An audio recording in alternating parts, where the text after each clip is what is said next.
मैं इस वक्त आपको बता दूं रास्ते पर हूं उत्तरकाशी के, और उत्तरकाशी से बस अब कुछ ही किलोमीटर्स की दूरी पर हम हैं, लेकिन पूरी रात हम ट्रैवल कर रहे हैं। मेरे साथ कैमरे पर इस वक्त पूजा मौजूद है, पूजा आर्या।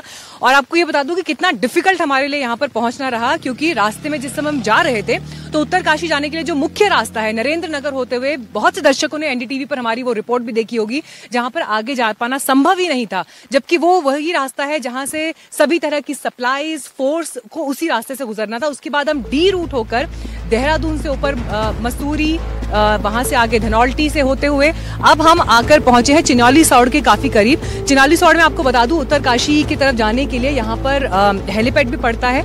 ये जो एरिया है जहां पर इस वक्त हम मौजूद हैं, ये इस वक्त जामनी गांव है जहां पर हम मौजूद हैं। अब वैसे तो पहाड़ों में अगर इस समय का एरिया आप इस समय का जो दृश्य है वो देखेंगे तो आपको बड़ा नैसर्गिक दिखाई देगा, और किसी भी टूरिस्ट के लिए ये एक बहुत ही आइडियल स्पॉट हो सकता है। लेकिन आज की स्थिति वैसी नहीं है, क्योंकि पूरे देश की निगाहें इस वक्त उत्तरकाशी पर लगी हुई हैं। ठीक सामने जहां पर आपको नदी बहती हुई इस वक्त दिखाई दे रही है, हमारे सभी दर्शक एनडीटीवी इंडिया पर इस वक्त दर्शन कर सकते हैं। ये वही भागीरथी नदी है जिसके लिए भगीरथ ने कड़ी तपस्या की कि उनके पूर्वजों को मुक्ति प्राप्त हो सके, और अपने जप तप से वो गंगा जी को धरती पर लेकर आए। शिव की जटाओं से होते हुए, भगवान शिव की जटाओं से होती हुई गंगा जी धरती पर आई।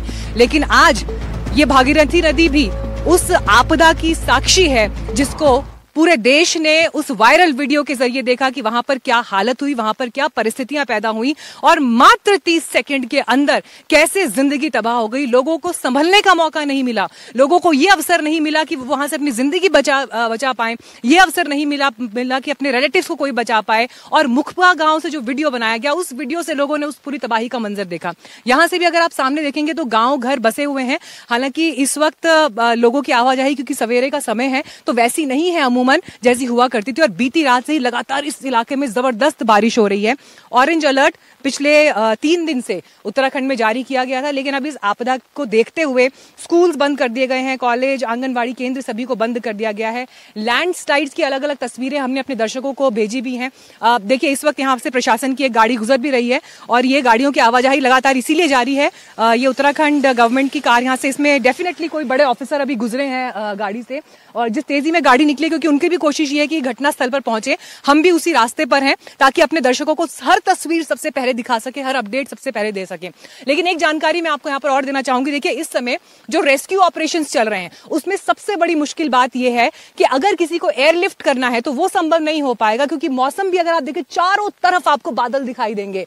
इनफैक्ट जब हमारी प्रोडक्शन टीम ने हमें यहाँ पर लाइव देने के लिए भी कहा, मैं अपने दर्शकों को बताना चाहूंगी, हमारे लिए ऐसा स्पॉट ढूंढ पाना मुश्किल था जहां पर बादल कुछ कम हो और हम आपको दिखा पाए आसपास क्या दिखाई दे रहा है, दृश्य कैसा है, हालात कैसे हैं।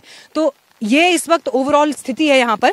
लेकिन इस बीच आपको ये भी बता दें कि हमारी 2 टीम्स ऑलरेडी अलग अलग रास्तों के जरिए आगे पहुंच रही हैं, और उनके जरिए भी आपको हम सारा अपडेट देने की कोशिश करेंगे। हालांकि अभी तक ये बता पाना बहुत मुश्किल है कि कितने लोग वहां पर फंसे हुए हैं, क्योंकि जो नंबर्स आ रहे हैं वो अपुष्ट नंबर्स हैं अभी। लेकिन आपको पूरी जिम्मेदारी के साथ, पुष्टि के साथ ही हम इस बात की जानकारी भी देंगे।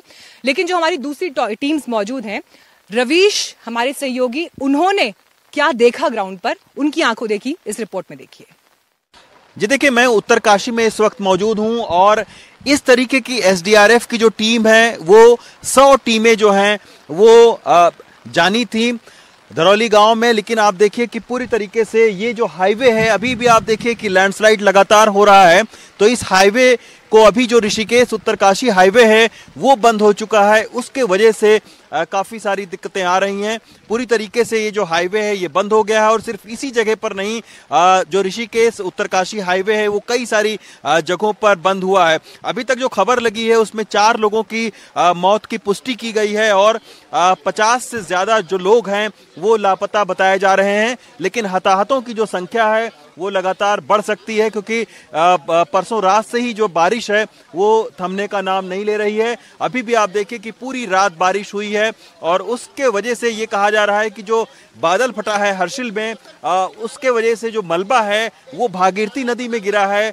और भागीरथी नदी के प्रवाह को भी उसको रुका है, उसके वजह से आसपास के जो इलाके हैं उनके लोगों को खाली करवाया गया है। लेकिन इस तरीके से जो पहाड़ हैं वो लगातार दरक रहे हैं और इसके वजह से एसडीआरएफ की टीम को जो दराली गांव है, जो हर्षिल है, वहां तक पहुंचने में समस्या आ रही है। अभी मेरी एसडीआरएफ के ऑफिसर से बात हुई है, उनका ये कहना है कि 100 टीमें जो है वो रवाना हुई हैं, लेकिन अभी तक केवल 3 टीमें हर्षिल तक पहुंच पाई हैं। बाकी सारी टीमें अलग अलग जगहों पर एसडीआरएफ की फंसी हुई हैं। मैं इस वक्त नीलू पानी में मौजूद हूं, जो कि उत्तरकाशी से तकरीबन 20 किलोमीटर पहले है। तो नीलू पानी में भी इस तरीके से जो मलबा है, पहाड़ टूटकर जो गिर के आ रहे हैं, उसके वजह से एसडीआरएफ की टीम, यहाँ पर भी एक टीम फंसी हुई है। एक शख्स से मैं बात करवाना चाहता हूँ, इनके ऊपर अभी जो है वो एक पहाड़ गिरा था, बाइक के वजह से ये बच गए। ये देखिए आपकी कहाँ कहाँ चोट लगी है, यहाँ पर चोट लगी है। हाँ सर, मेरी यहाँ चोट लगी है और सर पाँव में बहुत चोट लग रखी है। मेरा ऊपर से पूरा मलमा आया, सिर्फ मेरे सर पे गिर गया। मतलब मेरे यहाँ भी चोट लग रखी है, पाँव तो पूरा डैमेज हो रखा है, हाथ में भी बहुत चोट लग रखी है मेरे। ये आप देखिए इनका पूरा रेनकोट जो फट गया है और किसी तरीके से ये बच गए। तो इस तरीके की जो लैंडस्लाइड है वो अभी आप देखिए कि लगातार हो रही है और सिर्फ इस जगह पर नहीं, तकरीबन दर्जन भर जगह पर, अभी हम जब ऋषिकेश से रात को आ रहे थे तो दर्जन भर जगहों पर इसी तरीके की जो लैंडस्लाइड है वो लगातार हो रही है।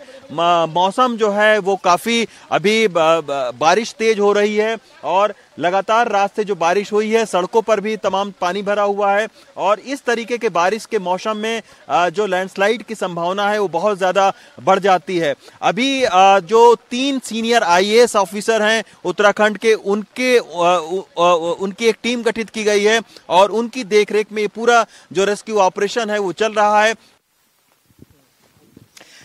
तो रवीश की ये रिपोर्ट आप देख रहे थे, लेकिन इस वक्त जब मैं बामणी गांव में मौजूद हूं और यहां से कुछ ही दूरी पर आगे चिन्यालीसौड़ और उसके बाद उत्तरकाशी की सीमा प्रारंभ हो जाती है, तो इस वक्त बड़ा अपडेट जो हमारे पास ब्रेकिंग न्यूज आ रही है वो ये कि इस आपदा की वजह से केदारनाथ यात्रा स्थगित कर दी गई है।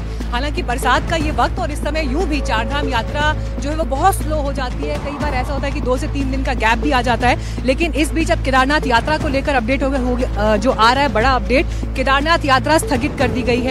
यानी आप ये समझ लीजिए कि अब जब बरसात थोड़ी कम होती है और उसके बाद फिर जब यात्रियों के आने का सिलसिला शुरू होता है तो वो अब संभव नहीं दिखाई दे रहा फिलहाल अभी की इन परिस्थितियों में। अब हालांकि हो सकता है कि प्रशासन अपने इस फैसले को रिव्यू भी करे, लेकिन ये सब कुछ कहना भी जल्दबाजी होगा, देखना होगा आगे क्या होता है। लेकिन अभी यहाँ पर जो हमें दिखाई दे रहा है, लोगों की आवाजाही जारी है। और इस बीच आपको ये भी बता दें कि यात्रा को लेकर, क्योंकि ये मामला सिर्फ उत्तरकाशी तक सीमित नहीं है, जब हमने दिल्ली नोएडा से अपना सफर शुरू किया और पूरी रात जब हमने ट्रैवल किया तो हरिद्वार ऋषिकेश में गंगा जी का जल स्तर बढ़ा हुआ है, इस कदर बढ़ा हुआ है कि रेलवे ट्रैक्स जो है पूरी तरह से पानी में डूबे हुए थे। लैंडस्लाइड की ये स्थिति थी कि जगह जगह रास्तों में बड़े बड़े पत्थर, हमारे एनडीटीवी के क्रू ने भी एक जगह से हटाए क्योंकि हम इतनी बुरी तरह से उस जगह पर फंस चुके थे कि ना हमारे पास आगे जाने का रास्ता था ना पीछे आने का रास्ता था, और इकलौता रास्ता यही था कि आप खुद वहां से वो पत्थर उठाकर फेंके तभी गाड़ी के लिए आगे रास्ता बन पाएगा।